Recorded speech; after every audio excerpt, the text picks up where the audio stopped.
So tayo po ay magpapasimula na. Ano po ang ating pinag-uusapan ngayon? Walang utang ang Diyos sa atin. Tatanda po natin ha, walang utang ang Diyos sa atin. Bakit naman yan ang ating pag-uusapan ngayon? Sapagkat ito po ay may malaking kaugnayan sa atin pong pagbasa sa Ebanghelyo ni San Mateo, Kabanatang 20, mga talatang 1 hanggang 16. Simulan nga po natin ang ating pagbasa.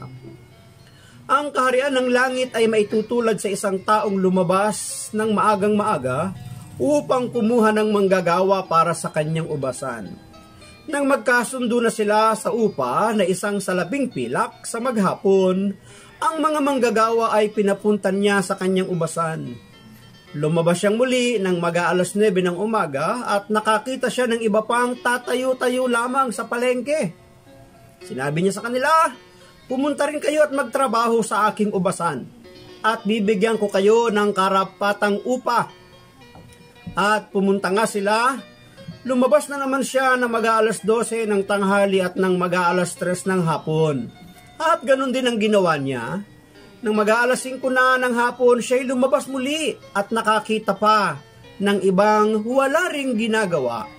Sinabi niya sa kanila, "Bakit tatayo-tayo lang kayo dito sa buong maghapon? Wala po kasing magbigay sa amin ng trabaho," sagot nila. Kaya sinabi niya, "Kung gayon, pumunta rin kayo sa aking ubasan."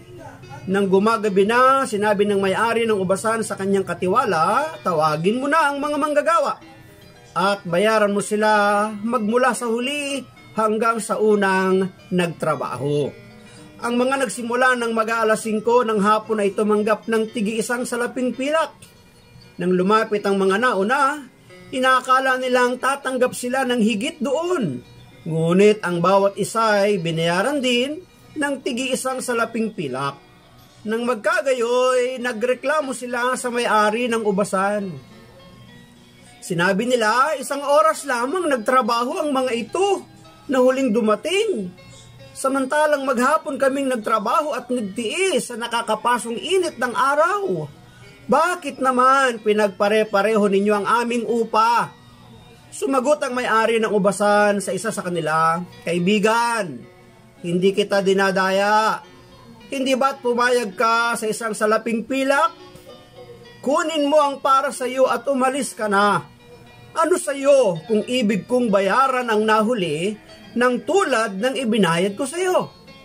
Wala ba akong karapatang gawin sa ari-arian ko ang aking maibigan? Kayo ba'y naiinggit dahil ako'y nagmagandang loob sa iba?" At sinabi ni Jesus, "Ang nahuhuli ay mauuna at ang nauuna ay mahuhuli." Pagpalain po ng Diyos ang pagkabasa ng kanya pong mabuting balita. Pinupuri ka namin, Panginoong Hesu Kristo. I've got some burst banana.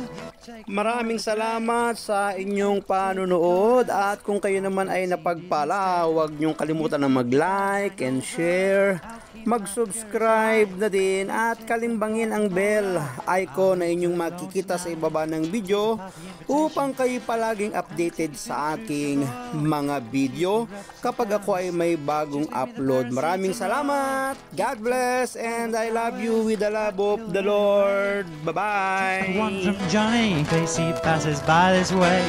And can you pass this on to Minnie so she knows where we're at?